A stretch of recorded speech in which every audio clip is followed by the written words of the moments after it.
Fundamental rights. Fundamental rights जो है कौन से पार्ट में है? थर्ड पार्ट में।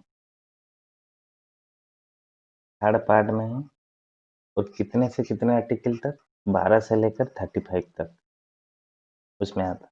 और कितना फंडामेंटल? ओरिजिनली 7 था। राइट टू प्रॉपर्टी को हटाकर 300A में 44th अमेंडमेंट एक्ट में ये हुआ था। राइट टू प्रॉपर्टी को फंडामेंटल राइट से हटाकर लीगल राइट्स कर दिया गया था। तो अभी जो है फंडामेंटल राइट्स 6 है। तो आर्टिकल 31A में था वो राइट टू प्रॉपर्टी, और उसको 300A में अभी कर दिया गया है। ये पार्ट जो है 12th में है, 1978 में वो आया था। इतने चीज याद रखना है। और जो पहले हम देखेंगे वो क्या है? Right to equality. सिर्फ फंडामेंटल राइट्स में इम्पोर्टेंट है इस आर्टिकल में क्या क्या है, इसीलिए पहले हम देखेंगे आर्टिकल कितना 13। उसमें क्या है? Equality before article 14, sorry, equality before law. Before law, और उसमें एक्सेप्शन है। एक्सेप्शन कौन है? प्रेसिडेंट और गवर्नर।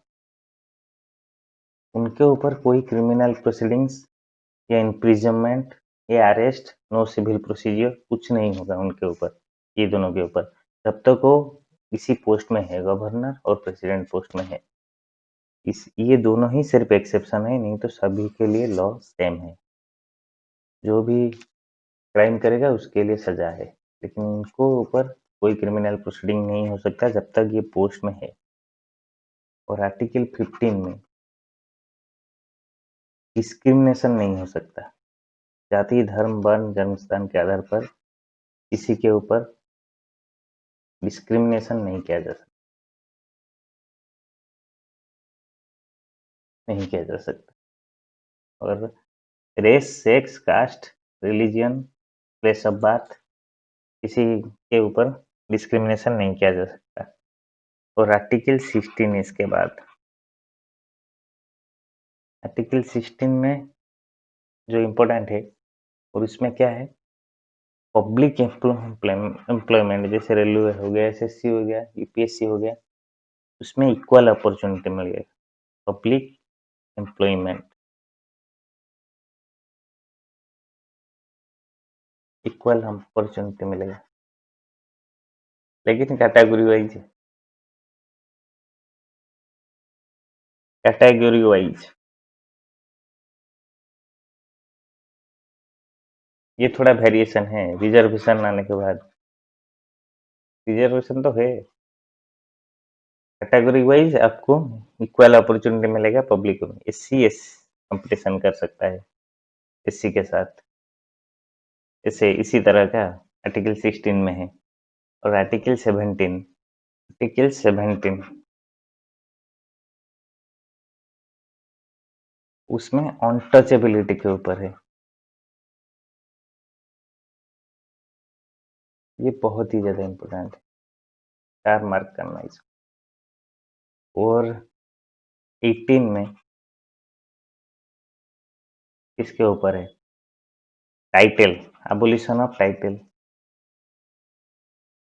जैसे पहले सर ये सब लग रहा था, एबोलिशन होगा टाइटल का।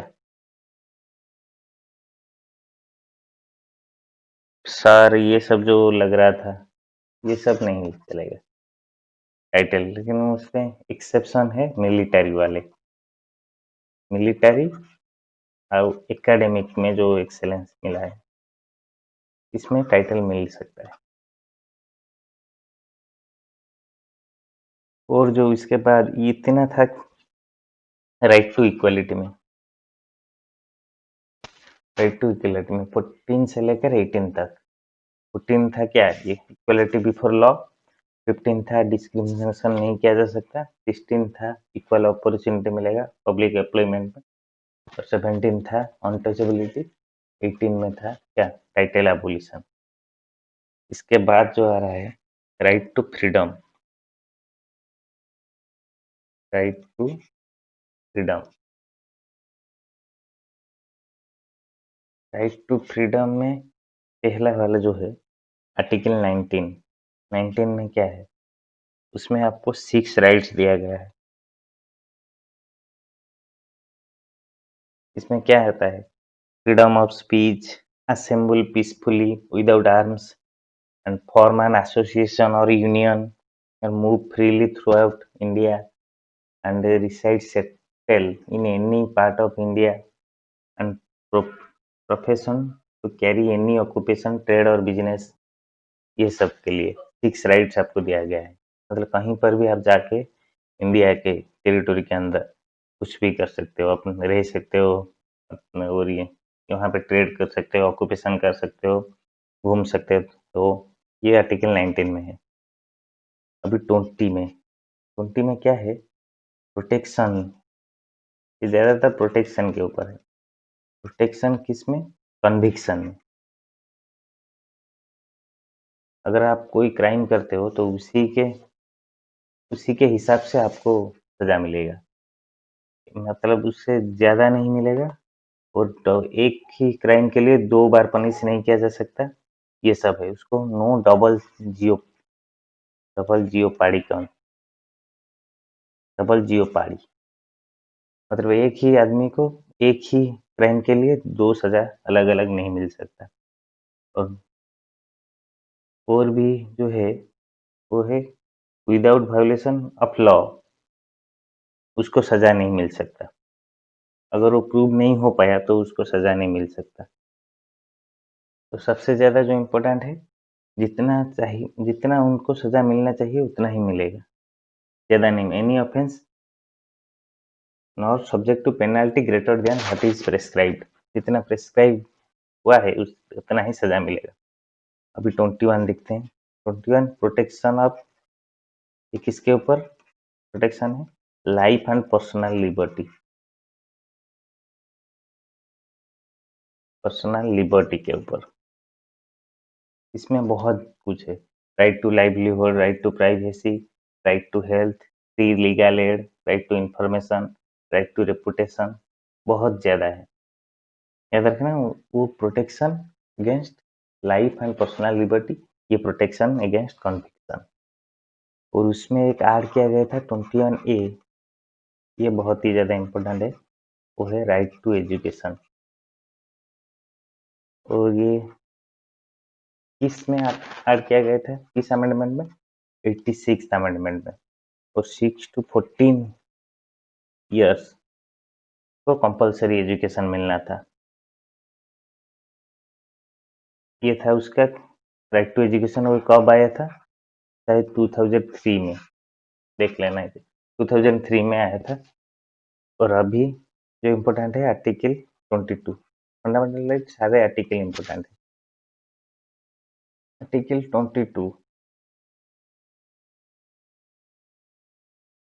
22 में, आर्टिकल 22 में क्या है इम्पोर्टेंट है, उसमें इम्पोर्टेंट है प्रोटेक्शन मिलेगा, प्रोटेक्शन मिलेगा अरेस्ट और डिटेंशन।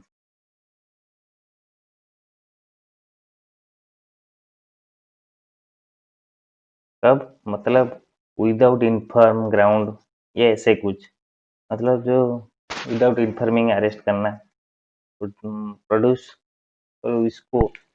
और इसमें एक रूल है 24 आवर के अंदर आपको मजिस्ट्रेट के सामने उसको पेश करना पड़ेगा,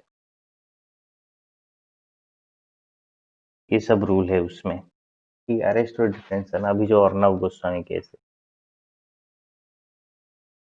उसको इसी के आधार पर सुप्रीम कोर्ट ने छोड़ा, protection against arrest and detention. और जो आर्टिकल है 23rd में क्या है, ह्यूमन ट्रैफिकिंग और चाइल्ड लेबर के ऊपर है, पोस्ट लेबर, चाइल्ड लेबर।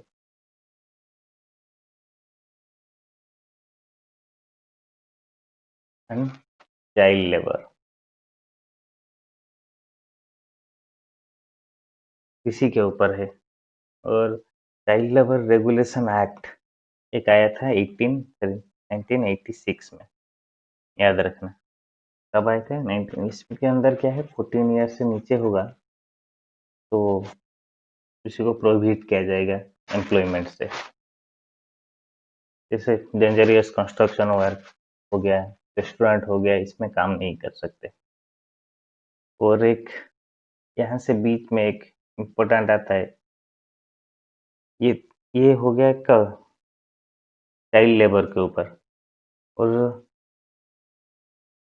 यहाँ पे थोड़ा गलती हो गया, ये जो है चाइल्ड ट्रैफिकिंग 20, ह्यूमन ट्रैफिकिंग 23 पे है, 24 पे है चाइल्ड लेबर। पोस्ट यहाँ पे है ह्यूमन ट्रैफिकिंग और फोर्स्ड लेबर,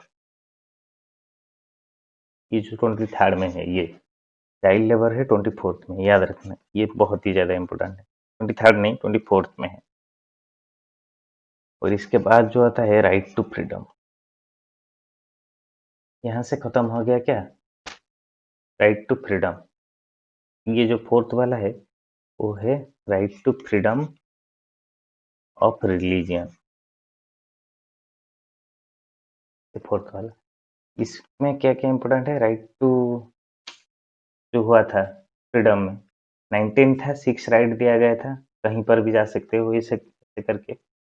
19 में आर्टिकल 20 में प्रोटेक्शन था कन्विक्शन के खिलाफ, और 21 में प्रोटेक्शन खिलाफ, वो प्रोटेक्शन कहाँ पे होता है, लाइफ एंड पर्सनल लिबर्टी के ऊपर। और इसमें राइट टू एजुकेशन आया था 21A में, और 22 में protection against arrest and detention हुआ था। अभी जो हुआ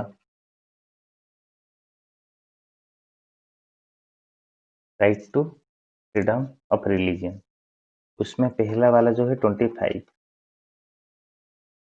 में क्या है, freedom of conscience and right to freely profess practice and propagate religion.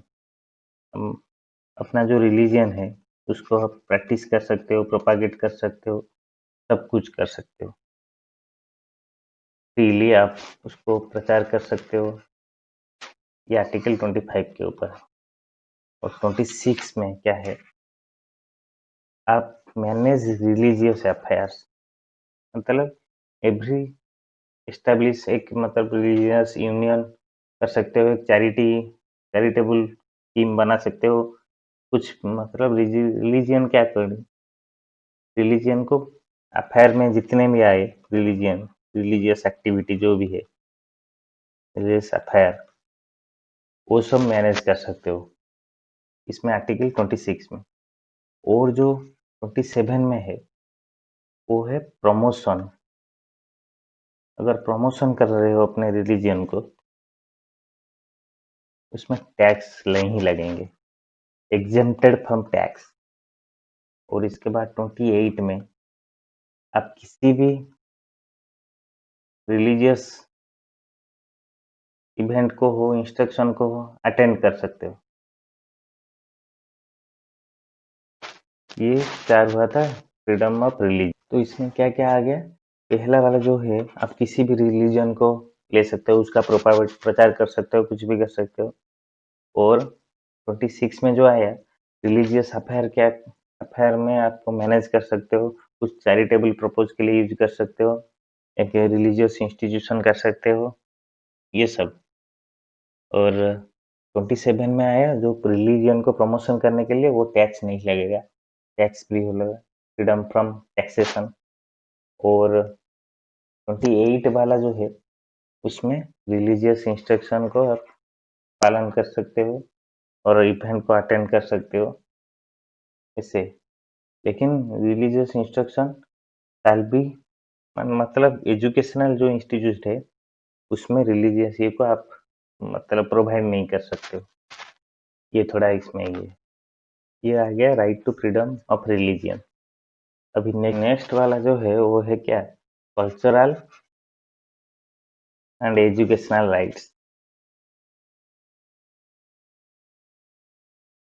ये कितने में कितने अंडर आता है, 29 से लेकर 30 तक। 29 से लेकर 30 और सिर्फ 2 आर्टिकल है। 29 में क्या है? 29 में है protection of interest of minority. Minority का इंटरेस्ट को प्रोटेक्शन किया जाएगा।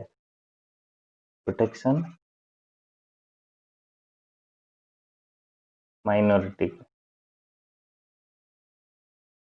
और जो 30 है वो right of minority to establishment and administrated educational institute के ऊपर है। इसमें एजुकेशनल इंस्टीट्यूट कर सकते हो। इसमें राइट टू माइनॉरिटी, जैसे जामिया मिलिया हो गया। है और भी जो है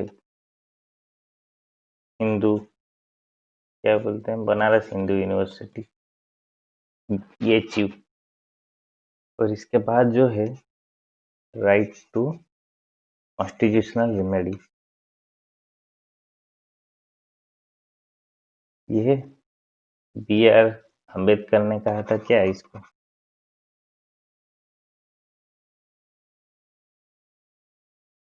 बी.आर. अम्बेडकर कहा था heart and soul of constitution.